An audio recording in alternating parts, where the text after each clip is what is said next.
皇上是想问，臣应该从谁的命？昨天王延龄招你入府，今天一早便向朕提议招你为驸马。朕想知道，你们昨天聊了什么？王宰相想让臣拜在他门下，将来与他共进退。招我为驸马，既是他向臣开出的条件，也是他想在皇家布下一颗自己的棋子。这些伎俩，臣明白。那你答应了？天下是皇上的天下，臣自然是听从皇上的。你答对了。可惜满朝文武，又有几个人懂得这个道理？陈世美，你可有家室？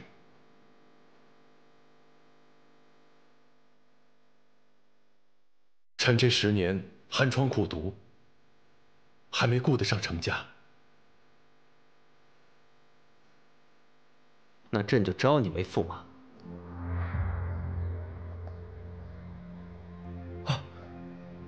臣愿为皇上肝脑涂地，死而后已。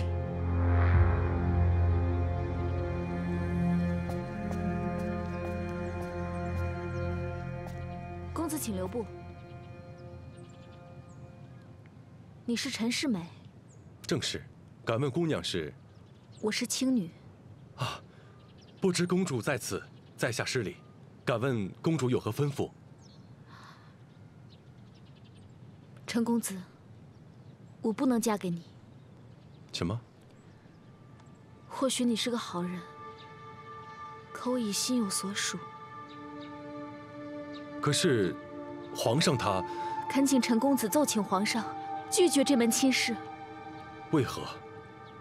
你我素不相识，如何长相厮守？日久见人心。强扭的瓜不甜，望陈公子成全。请公主恕罪，在下不敢跟皇上说。我好好与你说，你不听，那我就和你直说了。虽然你是一个金科状元，可在我眼里，你没什么了不起的，不过就是一介布衣罢了。我知道，你不过就是想攀龙附凤，可我不是你的垫脚石。我劝你知难而退。公主说这话，我就不明白了。你一个状元郎，这话你能听不懂？虽然道理我懂，但是我陈世美出身布衣，不是我能选择的。在下告辞。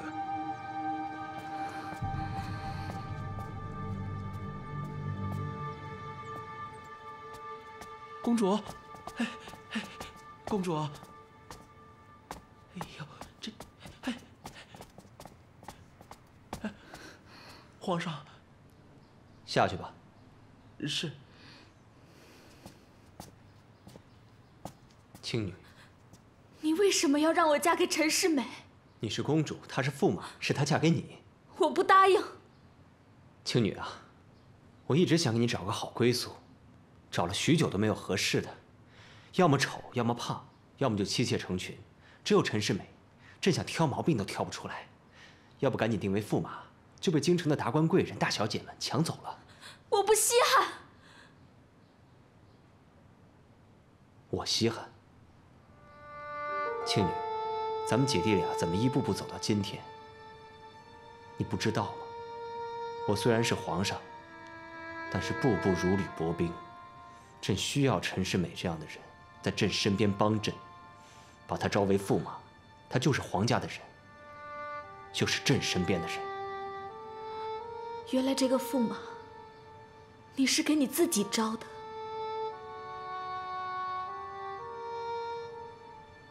是为大宋江山招的。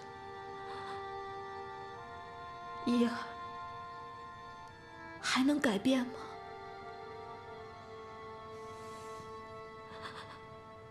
好，我答应。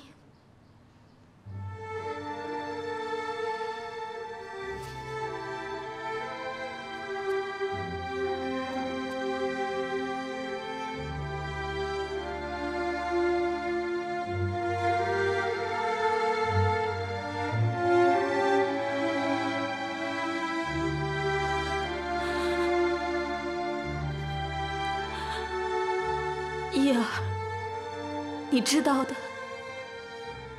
自从长大以后，我再也没有把自己当成姐姐。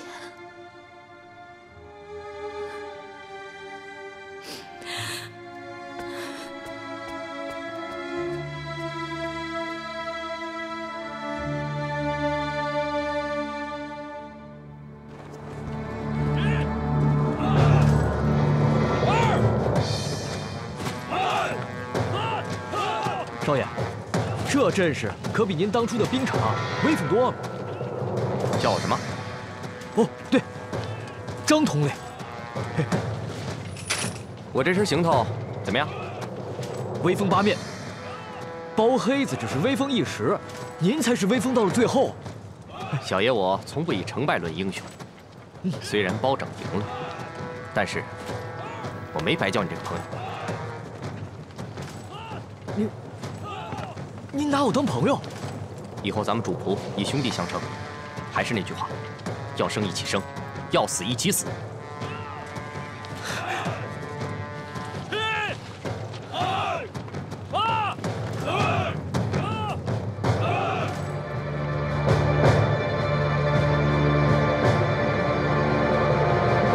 皇上，今年又该到恩荫百官的日子了。这是老臣辖内各级官员呈报上来享受浩荡皇恩、荫补子弟仕途的名单，总共3001人。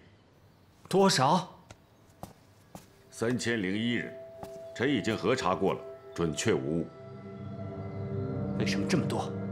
皇上，朝廷现在位的后朝的和颐养天年的文官，从1品以上大臣，共计58人。按照祖制，每人可以在儿子、孙子、曾孙子、外姓亲以及门客之间，荫补7人入仕。3品以上在位的、后职的、颐养天年的官员已经超过500人。按照祖制，每人可以3人入仕。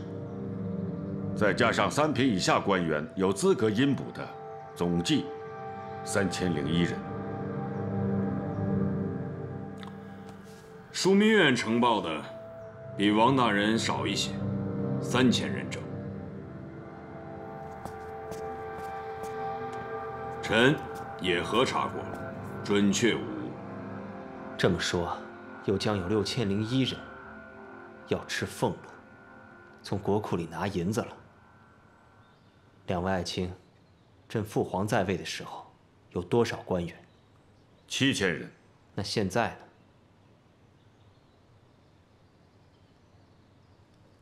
皇上，我朝目前在职人员大大小小一共17000人，每个在职官员背后还有3个人等候补差。臣听闻，在文官当中，有人苦等到白了头发还未谋得一个差事。臣还听说，有人走路已经离不开拐杖，还想着统兵跨马杀敌。如今又要增加6000人。皇上，这些人都是大宋的基石，臣以为基石越多，江山越稳固。臣也是这样认为的。国库已经捉襟见肘，朕拿什么奉养他们？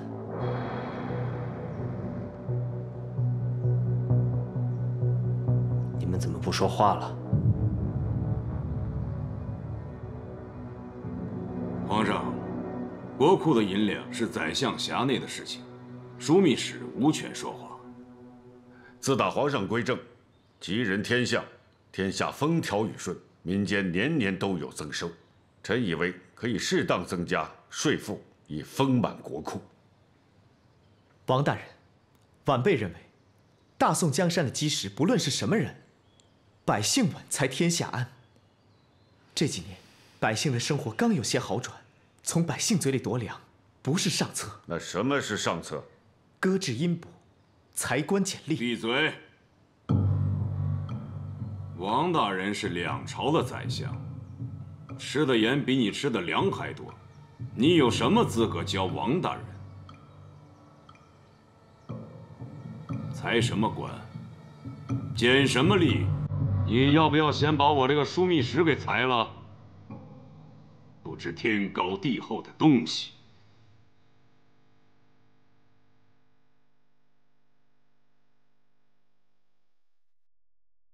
两位爱卿，折子先放在这儿吧，让朕再想想。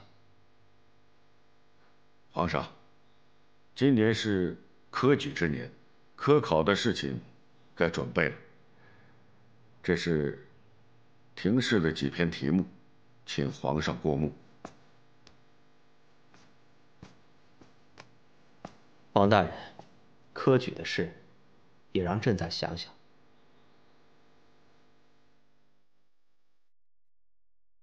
臣告退。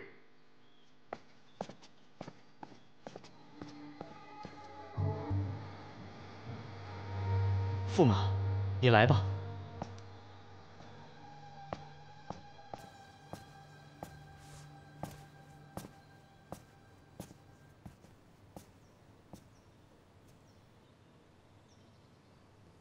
你都听到了？臣听到了。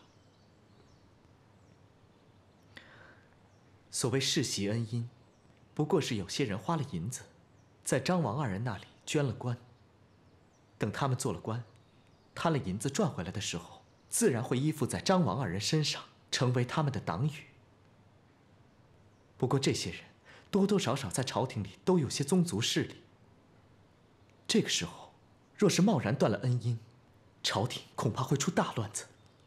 皇上，是臣大意了。本以为改革科举可以断了他们的结党之途，可没想到，他们还有恩荫世袭这条路。那朕还要受制于他们不成？办法倒是有一个，只是怕有损皇上的圣德。讲。皇上索性准了恩荫，让他们做官，只不过多加一条。每年要进行考核，考过的就留任，考不过的就免官。要是能考过，他们也不会选择走这一条路。到时要是全考不过，难道全免了不成？张公子说的没错，不过，如果考核由我主持，我就会让他们留一半，免一半。什么人留，什么人免？在我这儿花银子的人留，没花银子的人免，花的多的留，少的免。然后臣再把那些留任的银子补给那些免官的人，他们拿到了钱，抵了当初买官的花销，自然就不会生事。至于那些留任的人，来年再考一次，再结合科举，用不了多久，朝廷里的那些无能之辈就全部清理出去了。再后来的人发现，就算是花了钱也做不了官，自然就再也不会走张德龄、王延龄的门路了。以贪治贪，这办法倒是不错，但是花银子多的人变本加厉，这最后还是苦了百姓。皇上，事从权宜。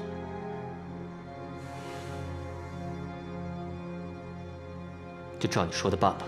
啊，臣遵旨。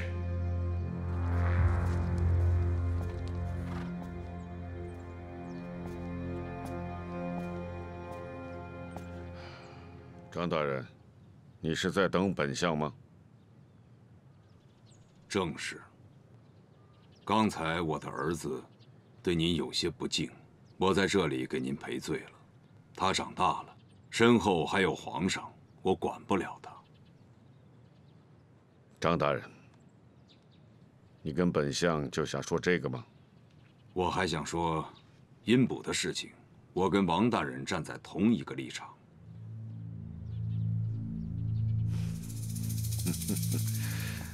在朝堂上都说本相是老奸巨猾，本相讲的话3分听7分猜。我看你比本相还老奸巨猾，你到底想说什么？王大人，阴补的事情呢，皇上说要再想一想。科举的事情，这么多年都由王大人主持，皇上还要想一想。王大人，难道我们真的老了吗？张大人觉得呢？我觉得我们正是炉火纯青。可有人觉得我们已经老了，而且是倚老卖老。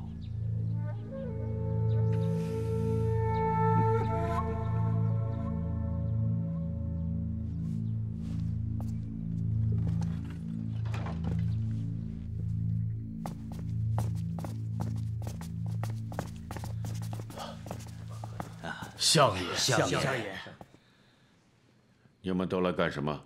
相爷，学生们听说阴卜的事，皇上已经恩准了。我还没听说呢，你们怎么都知道了？再说这是好事，你们为什么个个都哭丧个脸？相爷，您还不知道，阴卜皇上是准了，可增加了每年的考核，过不了要免官呐。什么？这都是驸马身边的人传出来的，考核的事情就是由他主持。相爷，难道这事儿您真的不知道吗？陈世美当年可是您最器重的门生，我们还听说今年的科举，皇上想让陈世美来办。相爷，要不然您跟陈驸马打个招呼，该花的钱我们一文都不会少，可千万别断了大家的门路啊！是啊，相爷，你看这。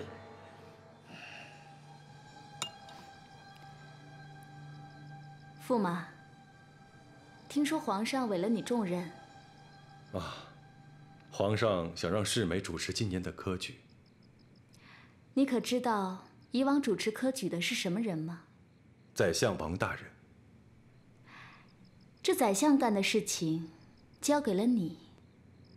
你可知道皇上是为了什么？皇上是把世美当成自家人了。所以你更要尽心尽力办好这件事情，多为皇上招纳笼络一些真正有用的人才。啊，请公主放心，世美一定会的。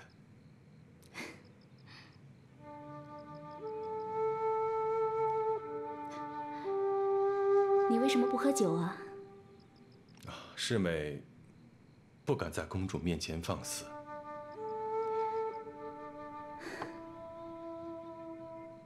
你可记得今天是什么日子吗？记得。什么日子2年前的今天，是我们大喜的日子。既然是值得纪念的日子，岂能不喝酒庆祝呢？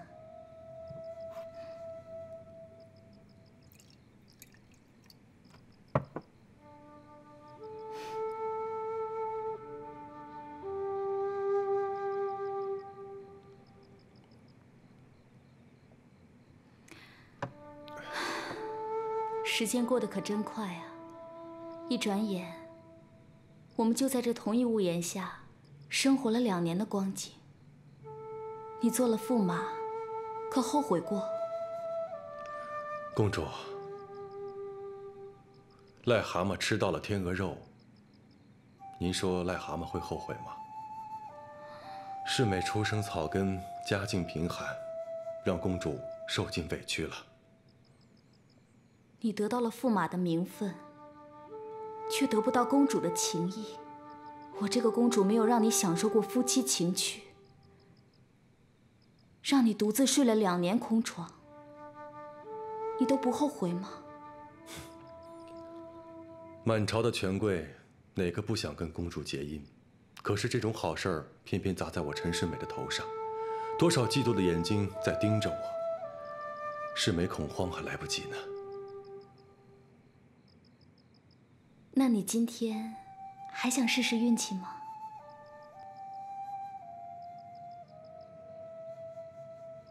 想。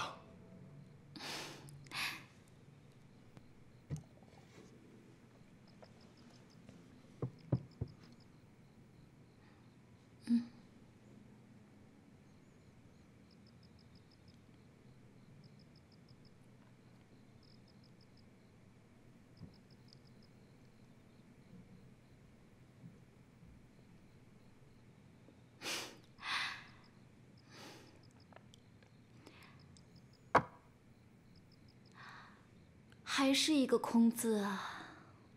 我说驸马，你的好运早在2年前就已经用完了吧？这可怪不得我让你独睡空房了。公主，2年了，世美一直想知道另一块牌子上是什么。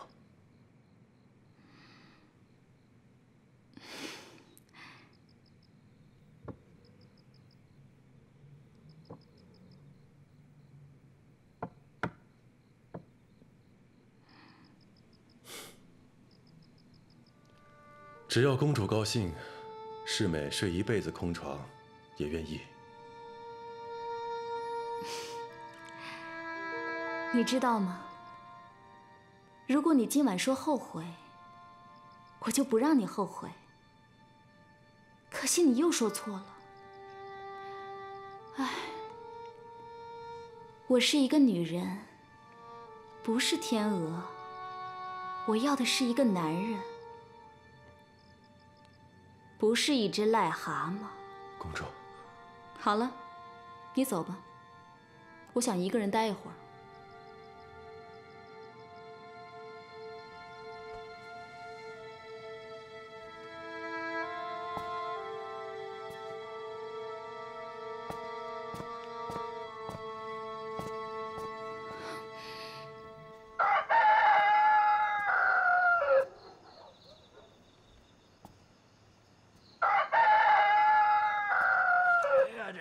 金鸡起舞，悬梁刺股，想要金榜题名的小爷们，起来读书了啊！别吵了，起床了啊！起床喽！金鸡起舞，悬梁刺股，要为人上人，吃得苦中苦。您说，育民，明德于天下者，先治其国。起床了啊！欲治其国者，先治其家。欲治其家者，小爷，小爷。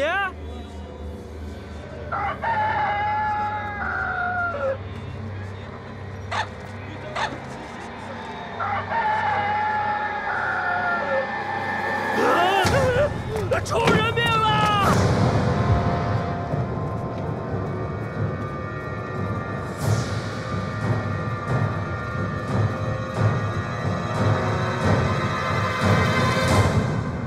包大人，把死者放下后，从口中流出的血液已成黑色，一定是中毒身亡。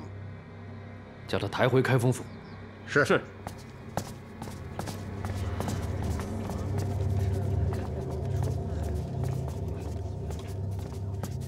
包大人，是你发现的？包大人，是小人发现的。你是怎么发现的？小人一早喊这些书生小爷们起床读书，平日小人喊到这里时，里面准会丢出一只鞋子砸小人，今日却出奇的安静。小人以为他在偷睡懒觉，就站在门口叫鸣，谁知道门自己开了，小人就拿着灯笼往里面照，就看到一个人悬在上面，小人吓得屁滚尿流，魂飞魄散了都。门是自己打开的，是一阵风吹开的。里面的人夜里不拴门，平日是拴着的。包大人，他是自杀还是被人杀的？你为什么这么问？他死的蹊跷啊！哪里蹊跷？昨天他家里刚给他送来一大笔银子，结果今天人就死了。你怎么知道？他昨天吃了酒，满身的酒味儿，醉醺醺地告诉小人的。他跟什么人，在哪里吃的酒？不知道。他还说了什么？他说他要用这些银子打通关系，投摆名门做门生，这样就是整天睡大觉也能金榜题名。他投拜了哪个名门？不知道。他为什么要跟你说这些？他说以后一定会发达的，让小人对他好一点，往后别再给他半夜鸡叫了。什么半夜鸡叫？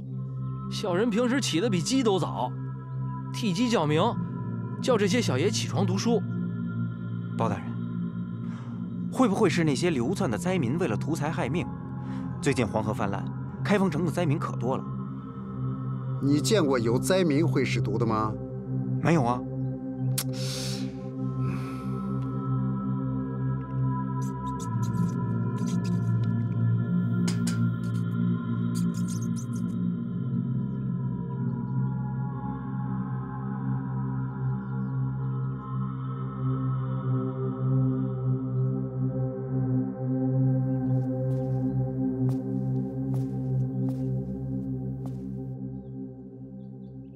包大人，此人死相不错。你想说什么？他不是被吊死的。你如何断定？吊死鬼我见多了，一个个呲牙咧嘴、吐舌头瞪眼，死相都非常难看，而且尸体上会有尸斑。他没有尸斑，并且死相不错，像是睡着了。你是说他先死后上吊？一定是被人事先下了药。咱们想到一起了。包大人，包大人，大人，那老鼠怎么了？死了？睡了，闭着眼睛一动不动，可还喘气儿，用手捅都捅不醒。那人口吐之物里一定是有蒙汗药。如果书院守门人说的是真的，这个人有一大笔银子不知去向，谋财害命。你们两个想办法查清楚，他昨天晚上在什么地方，跟什么人一起吃的酒。是。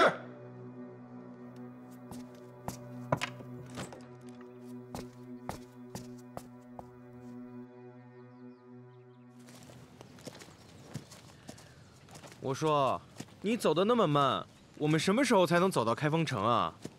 我这儿呢，都2年没有见到我娘了。这一路上，你走得懒洋洋的，你以为我愿意骑你啊？人家做官的骑的都是高头大马，一个个意气风发，多么风光。而我呢，我却骑了你这头又矮又丑的破驴。我没感觉寒碜，你倒觉得委屈了，真不识抬举。等我有了银子，我先把你换了。都说狗眼看人低，没想到你这驴眼看人也低啊！你瞧不上我这个7品芝麻官，我告诉你，你还真别瞧不起骑驴的。当年我三叔金榜题名都衣锦还乡的时候，骑的也是一头破驴。而现在呢，我三叔官任开封府尹，从3品，整个开封城全归他管。你别不信。别看你现在是驮了个芝麻官，早晚我会发达的。等你老的时候，我做了宰相，你可以跟你的驴儿子、驴孙子们说，当今的宰相骑着你渡过千山万水。那个时候，你的驴儿子、驴孙子肯定惊倒一片，对你顶礼膜拜。哎，你怎么不走了？我可没有骗你。我说的都是真的。你慢一点，你慢点，把我颠下来了。喂，让一让，小情侣。你慢点，慢点。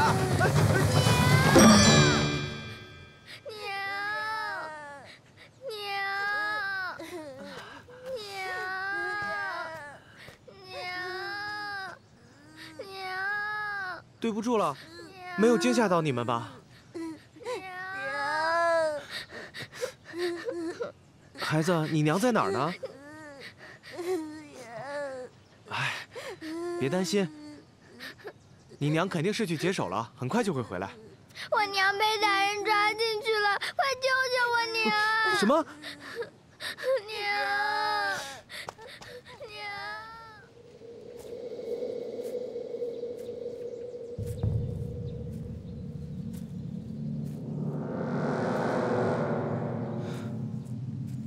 歹人，不许糟蹋女人，否则我饶不了你。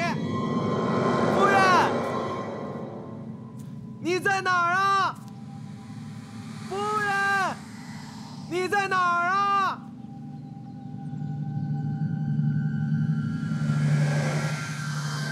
孩子，你娘在哪儿啊？孩子。孩子，我的驴呢？我的驴！骗子！你们都是骗子！站住！你给我站住！我的驴！你再不站住，我就不客气了！停！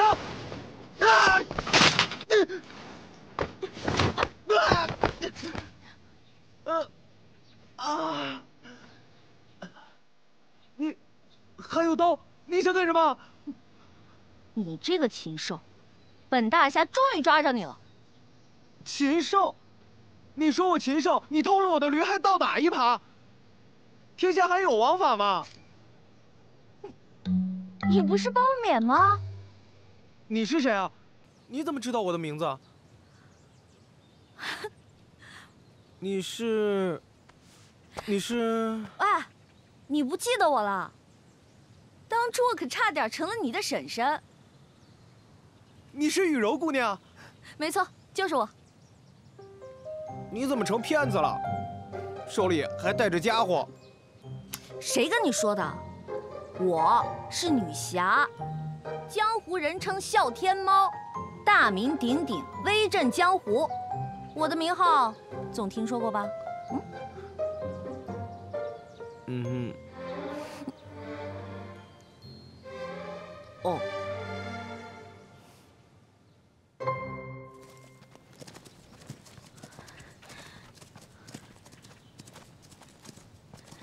娘，咱们有银子了吗？快有了，够咱们走到京城吗？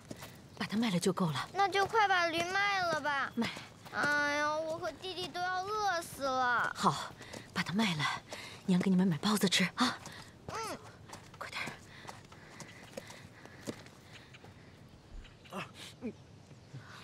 你竟然被一个孩子给骗了？我哪知道他们会骗我？等我出来的时候，我的驴和他们全都不见了。什么眼神儿啊！居然把我当成那2个孩子的娘了。谁啊？你的驴屁股跟我的驴屁股一样呢，所以……你是真傻还是假傻？天下的驴屁股都长得一个样子。哎，对了，雨柔姑娘，你什么时候成女侠了？哎，那年没做成你婶婶，我就做了女侠了。我看你倒不像个女侠，像个村姑。你在这荒郊野岭的干什么？除恶人。除什么恶人？近些日子，有一个歹人，专门在这附近打击奸淫过往的女人。啊，他害了不少良家妇女。我是故意打扮成村姑的样子引他上钩的。可没想到歹人没引上来，你却上了钩。你把我当恶人了？得亏认出你来了，不然你就惨了。快救救我娘！快救救我娘！快救救我娘！就是他们，就是那个女孩，就是他们，他们把我的驴给骗走了。我娘被歹人抓进树林里了，快救救我娘！我不会再上你们的当了。我娘真的被歹人抓进树林里面了，这次是真的。你们竟然还敢故伎重演，得亏遇到了我，揭穿了你们骗人的把戏。求求你们，快救救我娘吧！看样子是真的。你守在这里，我进去看。哎，他们是骗子，雨柔姑娘，你不要相信他们。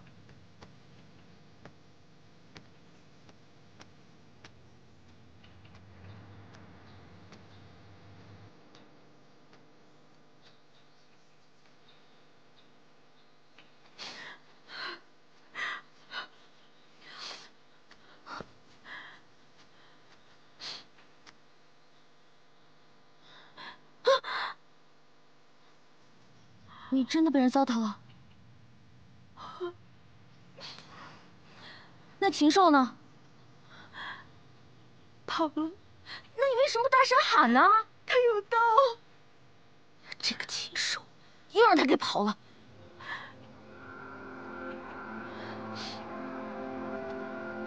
分给孩子们吃吧。谢谢。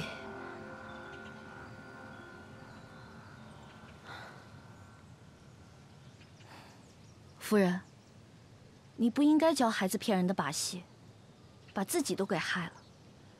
谁能想到呢？我们半路上遭了歹人，盘缠被抢光了，2个孩子饿得直哭。我也是实在没办法了。那你们要去哪里？去京城。去京城做什么？找人。找什么人啊？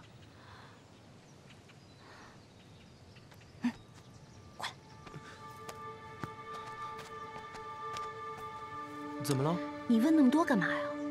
他现在被人糟蹋了，肯定害怕别人知道。他怎么可能告诉你他去找什么人？别什么都打听。哦。不过，他们也挺可怜的。哎，不如带他们一起去京城吧。什么？你让我跟他们一起走，多不方便啊！干脆你带着他们得了。我还要留在这里抓歹人呢。好吧。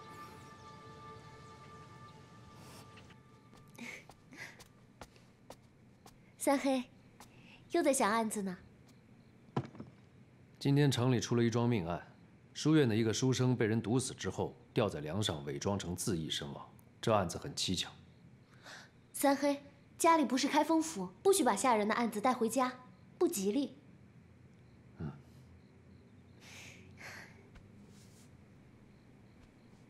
你整天说些杀人放火的事情，我怕吓着我们的儿子。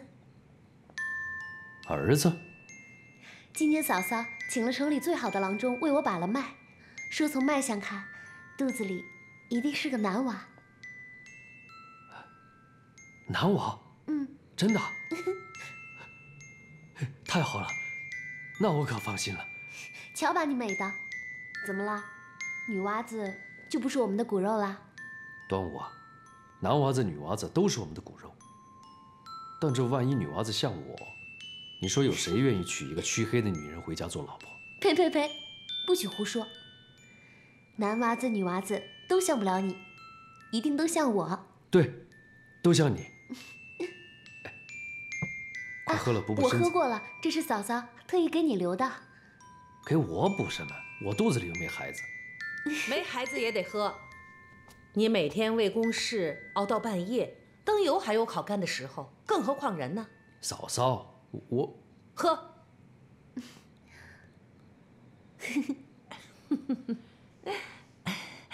哎，三黑啊，明儿捎信回来，明天要回到开封城了。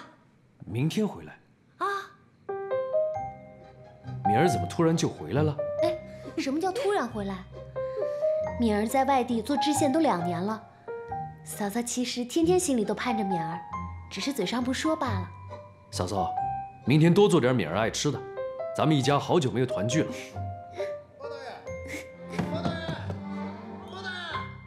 深更半夜的，又有什么事儿啊？我去看看。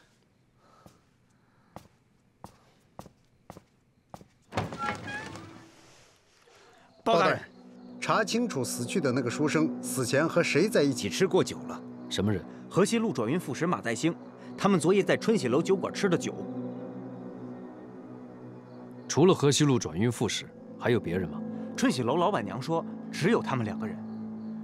这个马再兴也是湖北人，与那个白书生是同乡，他们一同从湖北进京赶考。今晚不要惊动他，明天悄悄从他查起。是。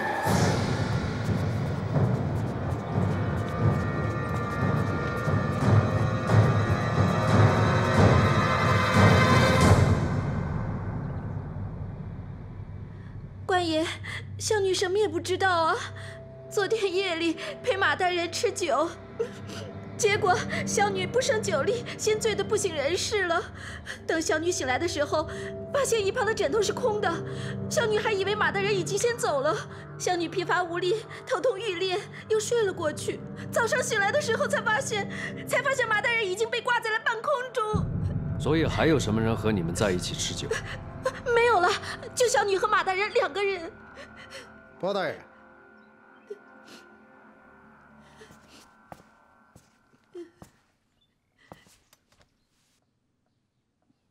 这马再兴的死相也不错。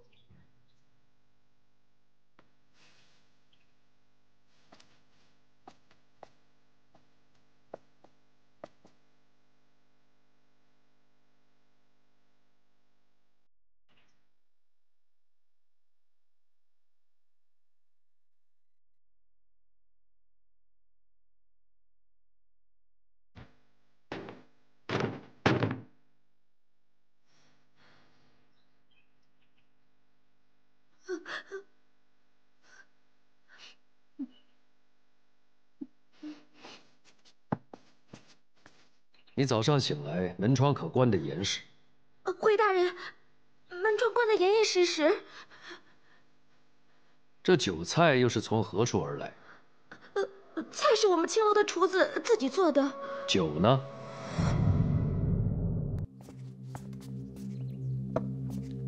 你早上醒来，门窗可关得严实。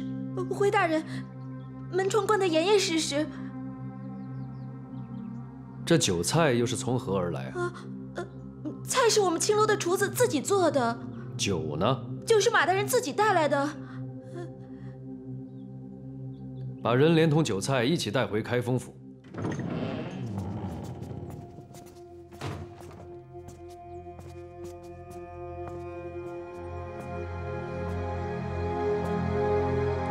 驸马爷。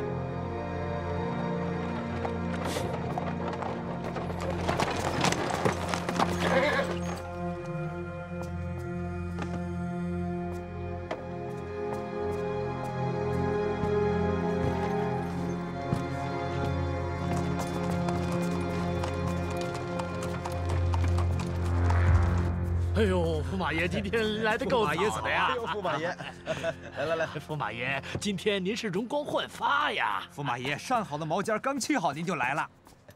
哦，我尝尝这茶怎么样？哎，驸马爷，上好的点心。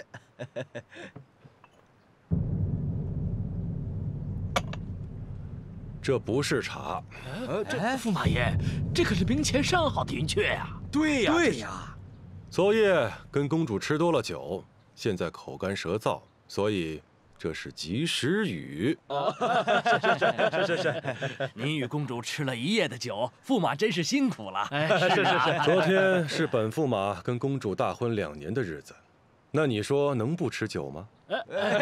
是。还好这公主心疼我，不让我再吃了，要不然我今天就来不了衙门了。哎，驸马。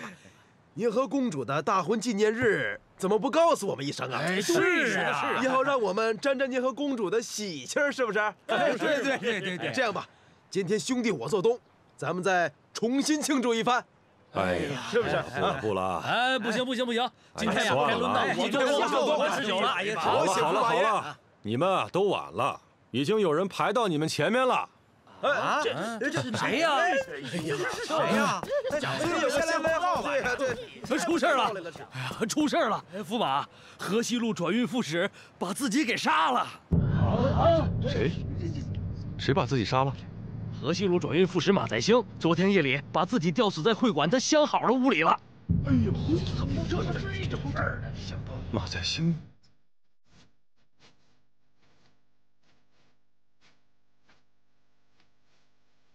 包大人，您看，尸体上没有尸斑。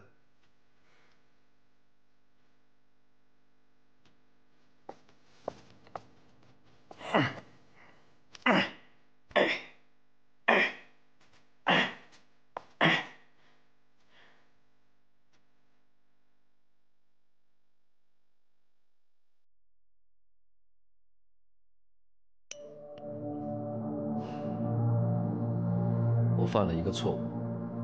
如果昨天连夜查问他，也许能保他一命。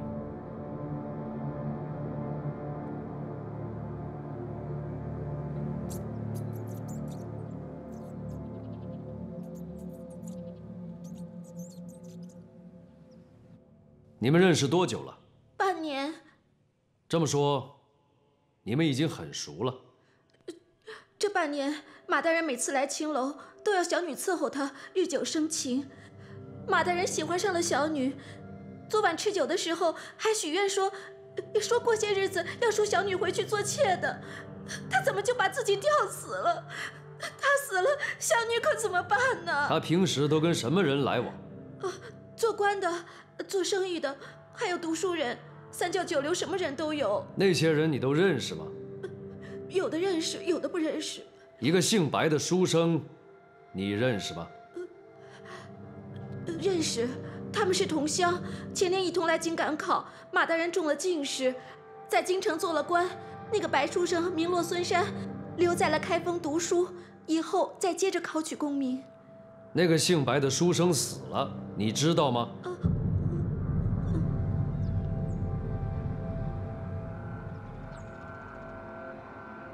睡了，死了。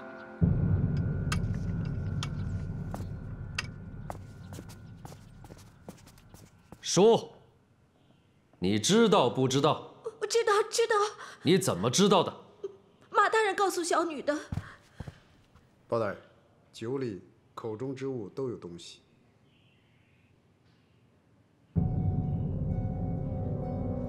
他还说了什么？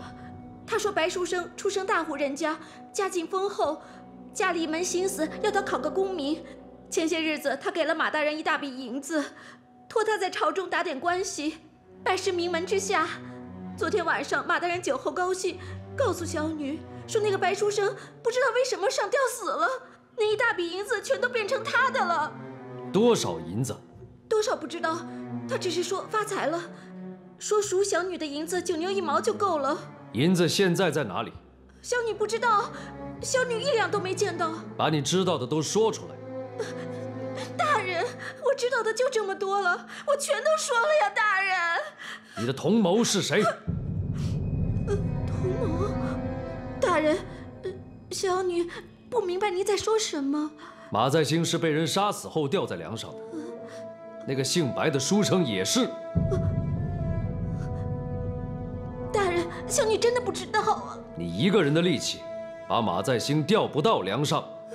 小女真的不知道您在说什么。窗台为什么被擦得一尘不染？说。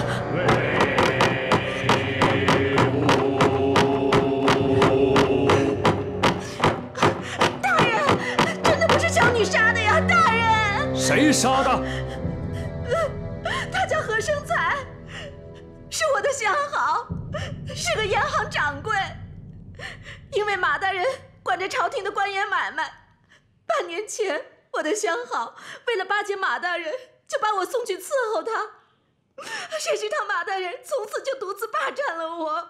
昨天晚上相好悄悄给了我一坛子酒，叫我想办法把马大人灌醉，给他留着窗户，他要夜里跳窗进来与我偷欢。我听了他的，没想到我先醉了个不省人事。等我到早上醒来的时候，就发现马大人吊在了房梁上，窗户打开，我把手牵连，就拴了窗户，擦干净窗台。大人，我说的句句属实啊！大人，真的不是我杀的，真的不是我啊！大人。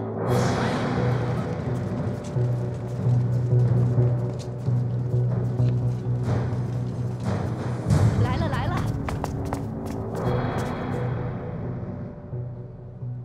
你就是掌柜的？我是掌柜的老婆。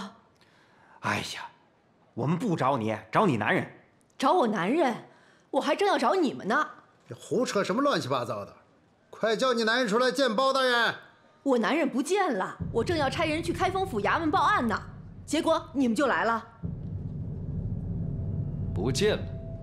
什么时候不见的？昨天我把他打出了门，他到现在都没回来。这开封城的妓院酒楼我都找了个遍，连个影子都没有。那他到底能去哪儿？我真的不知道啊。那掌柜的，这掌柜的找到了。找到了，在哪儿啊？你还是自己去看吧。哦。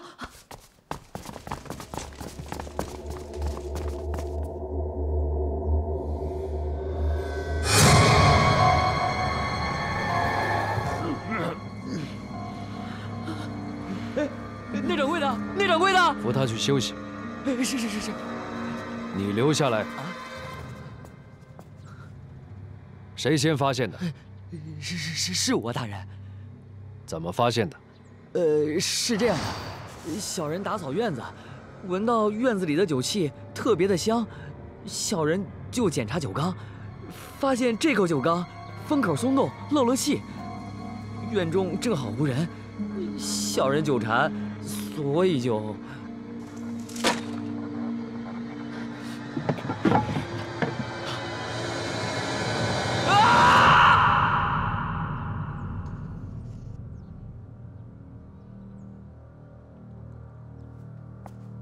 都有什么人来买你们的酒？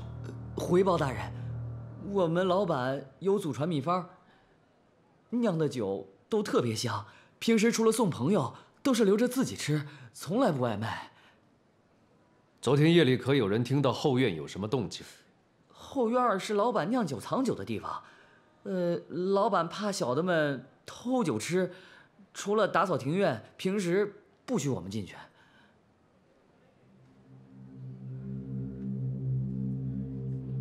那掌柜的，那掌柜的，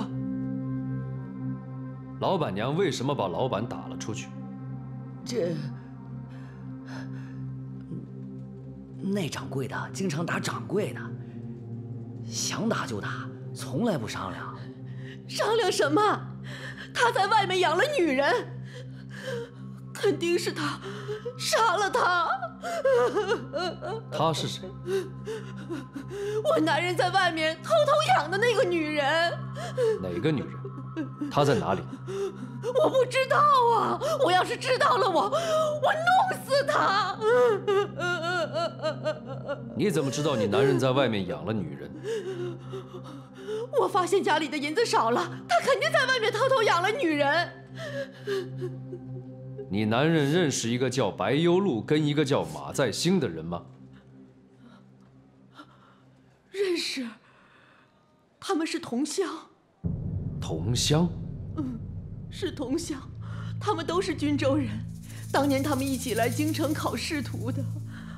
我男人把银子、时间都花在了青楼里，人家中了状元，我男人却成了个花痴。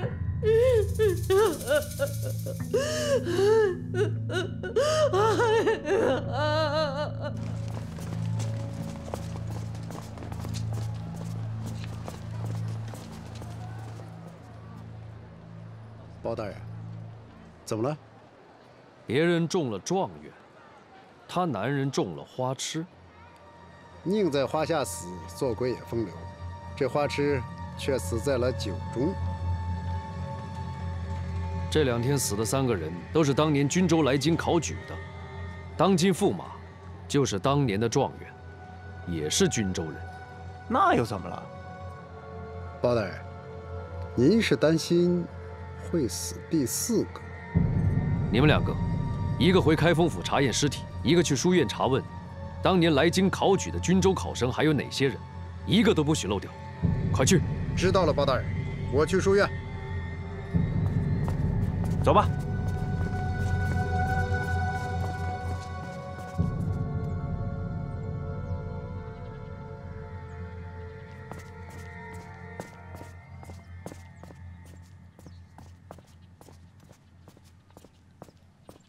开封府包拯拜见公主。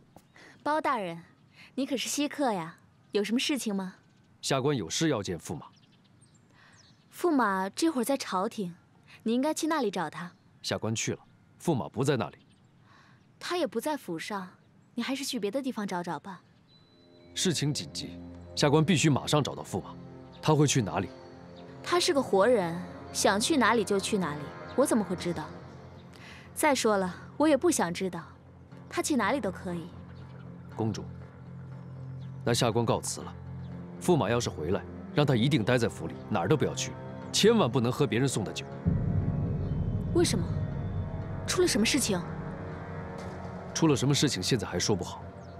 事情查明了，下官再告诉您。驸马回来，请您一定要告诉他。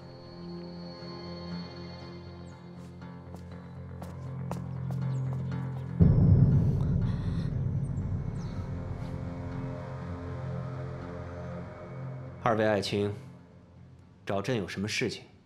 皇上，这几天臣的家里被踏破了门槛，纷纷询问阴补之事。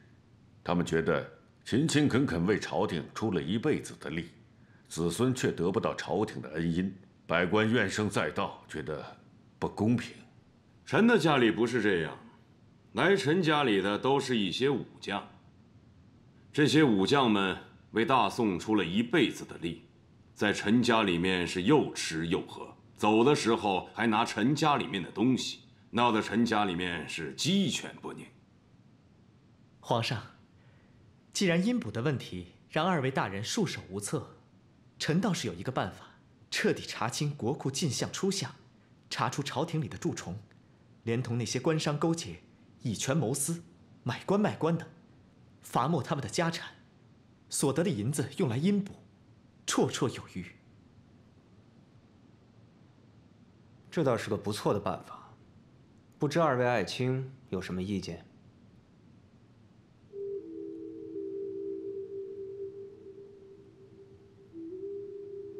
朕这几天收到几封奏折，参河西路转运副使，贪食酷淫，私做官盐买卖，买官卖官。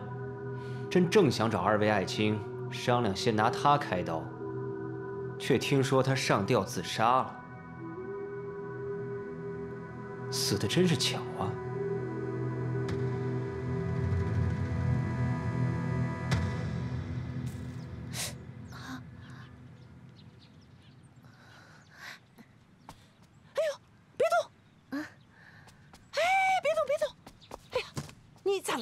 哪不舒服啊？这个小东西又在踢我了。哎呀，坐下，你什么也别干，嫂嫂来。嫂嫂，我没事儿。端午啊，以后你在咱们家只干一件事儿。哪件事儿啊？生孩子呀。嫂嫂，您这么宠我，会把我宠坏的。那当然得宠啊！你为包家续香火，是包家的功臣。端午啊，你记恨嫂嫂吗？记恨？端午为什么要记恨嫂嫂？前些年，你肚子一直没动静，我呀，差点让雨柔姑娘替代了你的位置。端午本来就是个丫鬟，能有今天都是嫂嫂的恩惠。前些年是我自己不争气，我怎么能怨嫂嫂？你心里要真这么想，嫂嫂就放心了。嫂嫂您就放心吧。哎，好。哎，嫂嫂，您说敏儿在外地当差，一去就是2年，这次回来就让敏儿在家里多住些日子。我也这么想，可敏儿吃的是官粮，差事在身，住长住短由不得咱们啊。哎，嫂嫂，要不然咱们去找找李娘娘，求她给皇上说说，把敏儿召回京，在朝中谋个差事。哎，按口信儿，敏儿应该今天到家。哎呀，到了。这个来看刚做出来。好，了解。挂件了，挂件。你要不要来一个？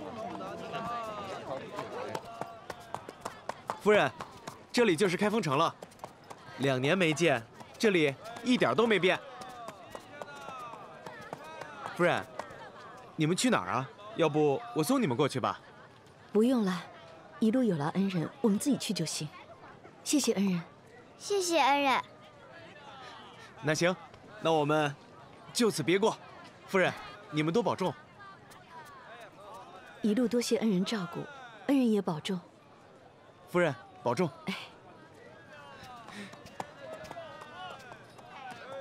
娘，我们去哪儿啊？娘也不知道。走吧。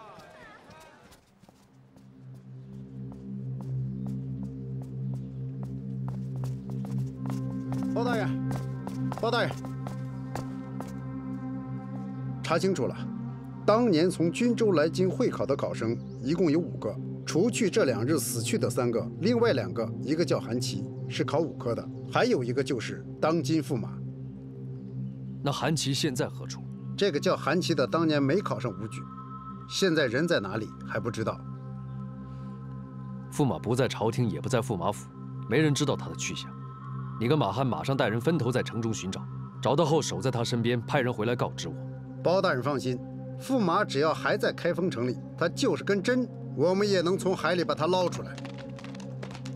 包大人，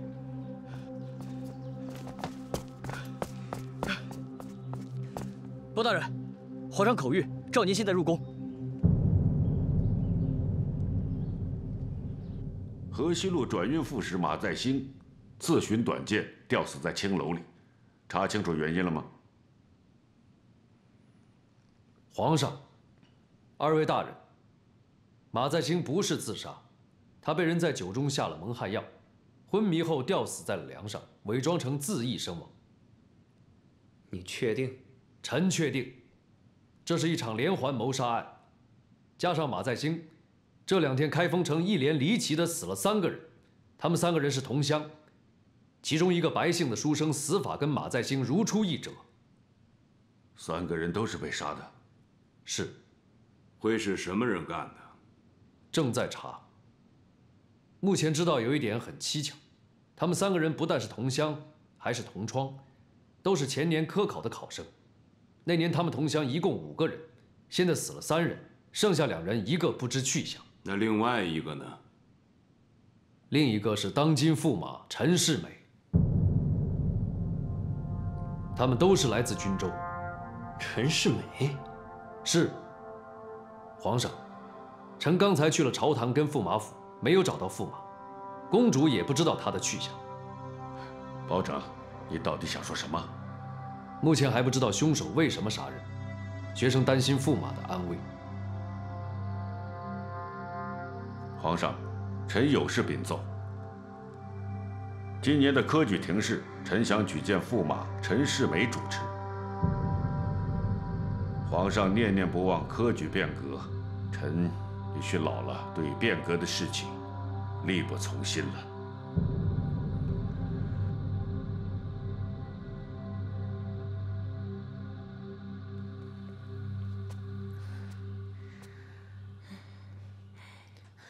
都这个时辰了，怎么一个都没回来啊？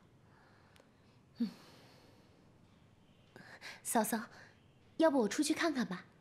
哎，端午，你小心点儿，别走远啊。哎，我知道了，嫂嫂。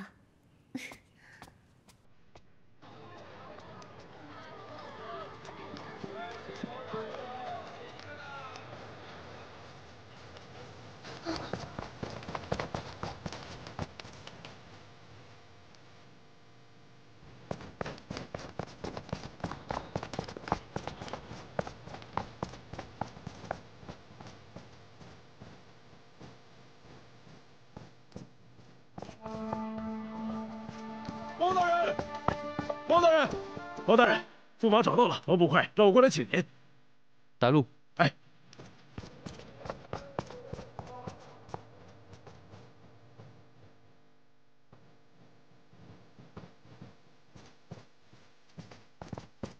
包大人，人呢？在里面吃酒。吃酒？跟谁吃酒啊？您进去看一下就明白了。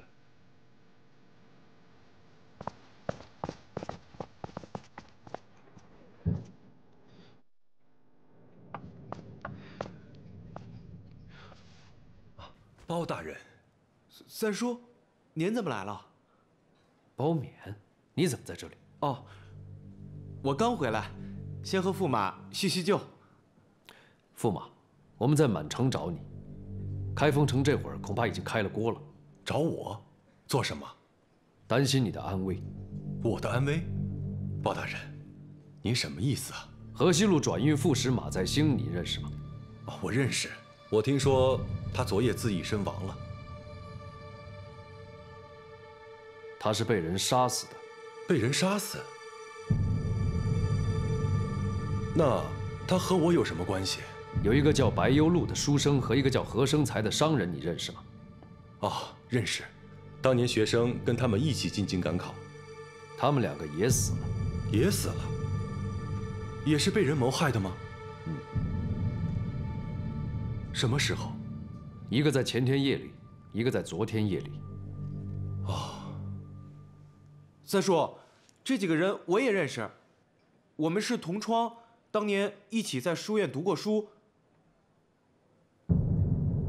怎么了，三叔？你是什么时候回到京城的？我刚到不久。为什么不回家？啊，我跟驸马事先约好了，我们在这里有点事情。什么事情？包大人，学生想托包勉兄弟办点私事，就没必要跟您说了吧？你们私事说完了吗？说完了。王朝在，带包勉回去。是。三叔，不用，我知道回家的路。你跟王朝先去开封府。去开封府干嘛？我娘还在家等我呢。我有话要问你，说清楚了再回家。有什么话，就在这里问吧。我跟驸马还有话要说，你跟王朝到开封府等我。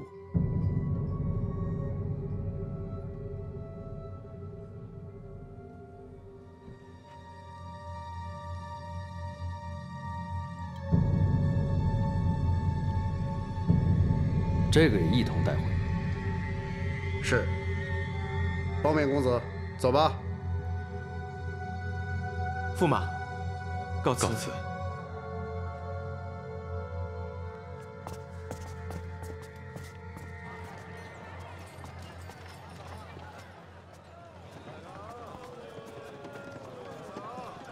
娘，这人像是个好人。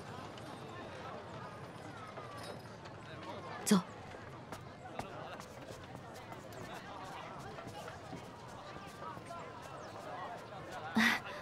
劳烦姐姐，跟你打听一下，开封城的书院怎么走啊？开封城有好几个书院，您找哪一个？我找能考状元的。哪个书院都能考状元。都能考啊？嗯。你们一同来会考的还有什么人？还有，还有一个叫韩琦的。这个韩琦现在人在什么地方？不知道。当年他名落孙山以后，我就再也没有见过他。听说他心灰意冷，云游四方去了。包大人，您的意思是说，学生也有性命危险？还不确定。你们一同来京5个人，接连被人杀死3个，我担心。包大人，您一定是风声鹤唳，草木皆兵了。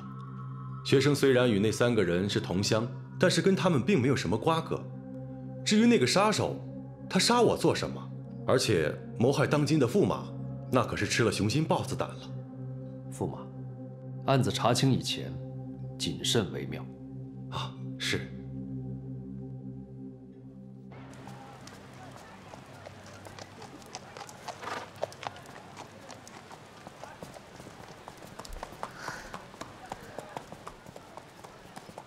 婶婶，婶婶，敏儿，你可回来了！我和你娘盼得着急，我出来迎迎你。哎，你这是要去哪儿啊？婶婶，我要做哥哥了。太好了，我要做哥哥了。不知我要有个弟弟还是妹妹啊？快回家吧，饭菜都做好了，你娘等得心都慌了。婶婶，你先回去，告诉我娘，我还要待一会儿才能回去。待一会儿？你不回家，你要去哪儿啊？你问他。夫人，包大人找勉公子有些事情，先去一趟开封府。有什么事不能回家说啊？是吧？夫人，您跟驴先回去吧。勉公子，咱们走。哎，婶婶，驴驮的是给你和我娘带的礼物。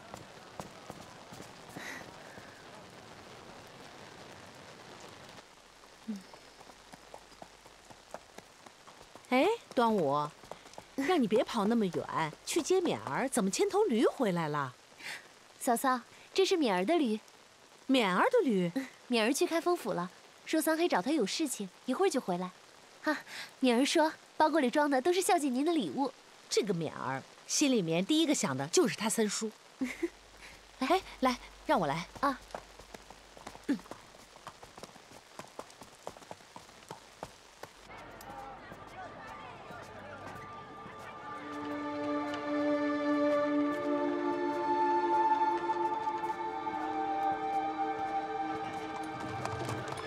让开！去！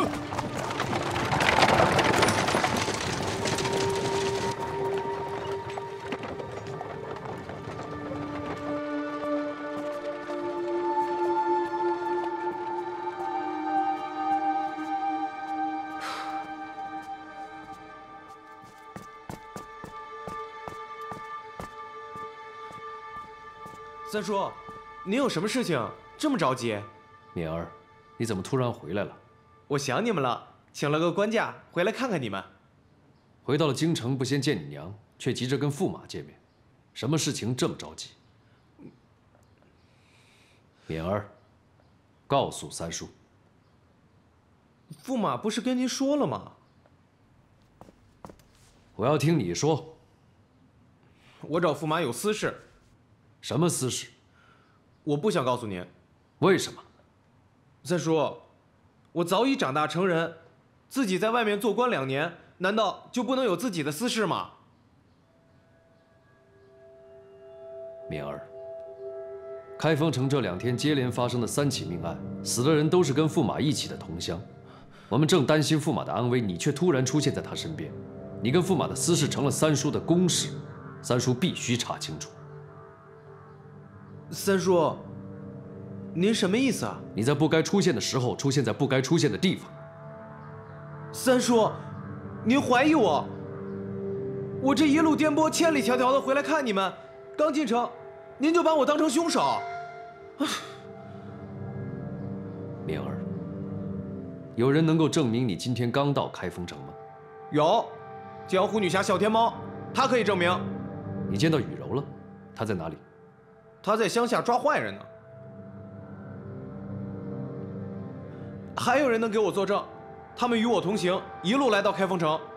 他们是谁？人在哪里？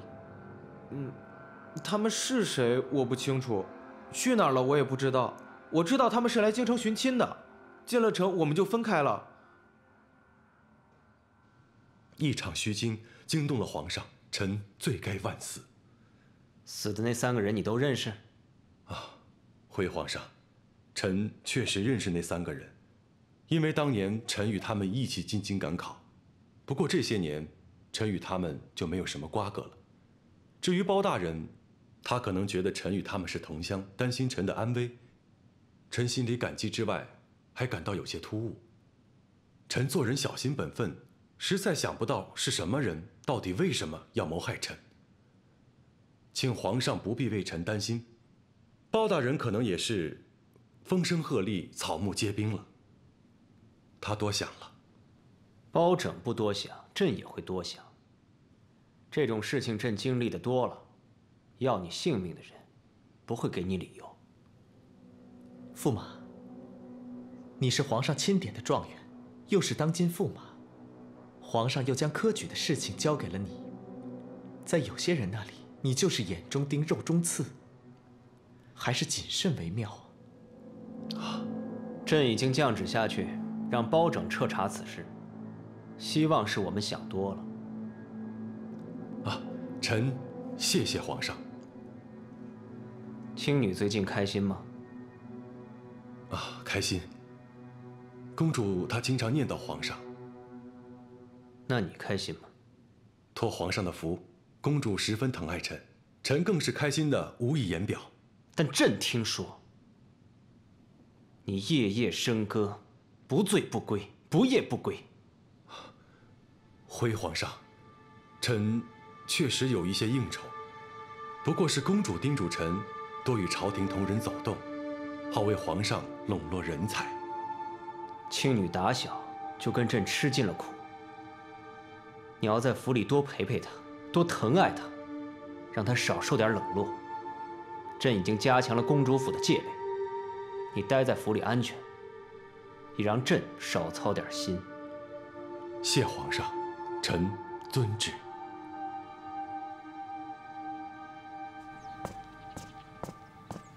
驸马，天还没黑，你怎么就回来了？皇上刚才宣我进宫，告诉我让我多在府里陪陪公主。为什么？不知道是谁告诉皇上，我天天在外面吃酒应酬，不夜不归。皇上责怪我冷落了公主。是哪个长舌头的告诉了皇上？不知道。公主如果想知道，可以亲自去问皇上。开封府尹包拯找到你了吗？找到了。你惹了什么事？开封城最近发生连环命案，当年跟我一起进京赶考的3个同乡接连被杀，包拯担心我是第4个。那你是吗？公主希望我是吗？你要真有惹麻烦的胆量，我反倒对你刮目相看了。可你有吗？没有。公主，皇上让我在府上多陪陪你，我该怎么做呢？那就让我眼不见，心不烦。哼。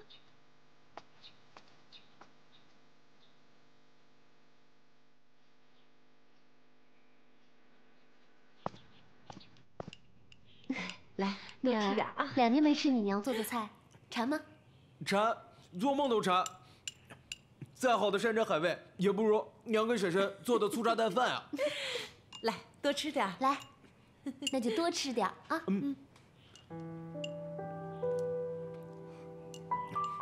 哎，对了，婶婶，郎中有没有跟你说，你给我带来一个弟弟还是妹妹啊？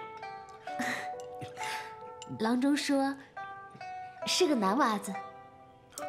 太好了，郎中有没有说是像我一样的白娃子，还是像我三叔一样的黑娃子呀？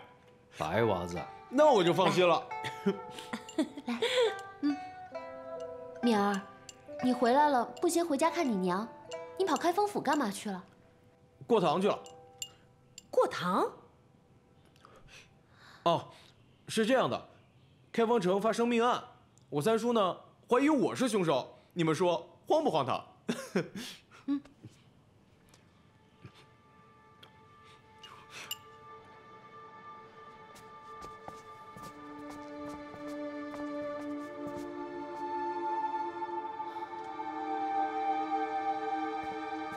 去，要饭到别的地方要，这里没有吃的，只有学问。我们不是要饭，我们是来找人的。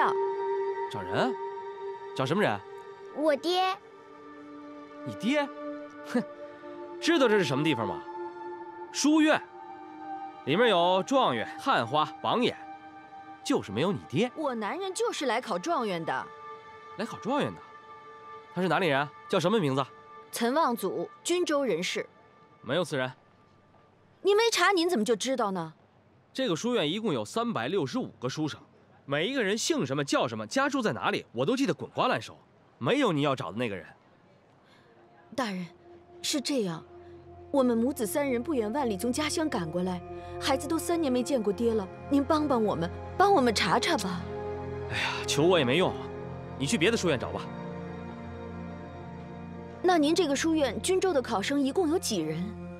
均州的有倒是有，不过他不叫岑望祖。他叫什么名字啊？姓白，叫白幽鹿。我认得他，他是3年前跟我男人一起进京的。这样，您带我去见他，我问问他，我就知道了。你来晚了，见不到他了。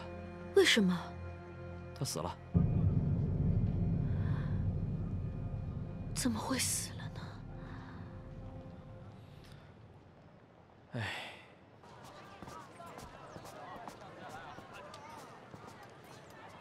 娘，那人说谁死的？跟你爹一起读书的人。他咋死的？娘咋知道啊？那我爹死了吗？你这孩子，你爹他活得旺着呢，他能活100岁。走。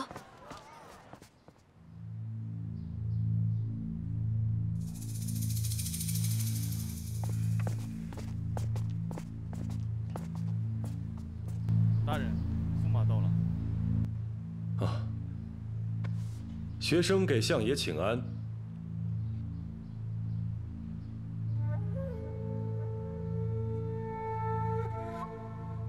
不知相爷叫学生过来有何吩咐？没有吩咐就不能找你吗？啊，学生不是这个意思。那是什么意思？是翅膀硬了的意思？学生不敢，在相爷面前，学生永远是学生。你看看这是一盘什么棋啊？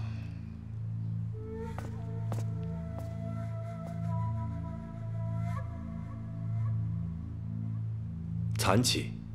你说本相这盘棋能赢吗？此局胜负，楚汉双方各占一步，就看谁用得好卒子了。说得好啊！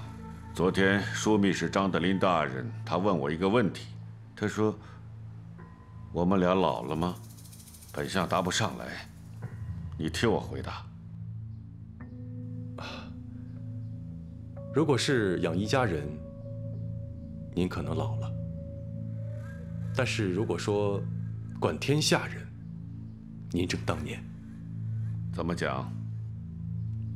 农夫耕田种地靠力气养家，宰相挥笔舞墨靠智谋定天下。那做先生呢？姜是老的辣。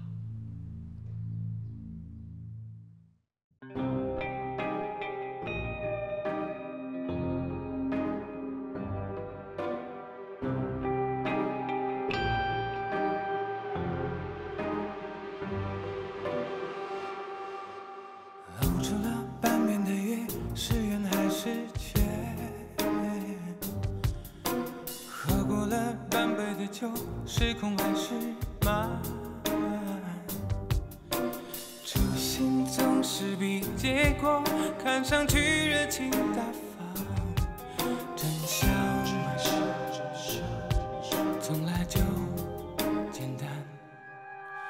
演过了一半的戏，是真还是梦？唱出了一半的歌，是悲还是欢？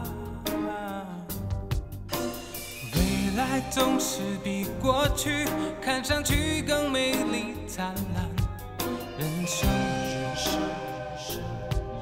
人生本就是梦幻，不要说江湖爱恨两难，那不要说世道善恶难断，大江东去，只留下了风流人物，千古流传。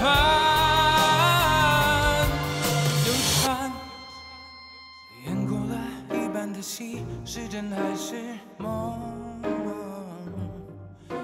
唱出了一半的歌，是悲还是欢？未来总是比过去看上去更美丽灿烂。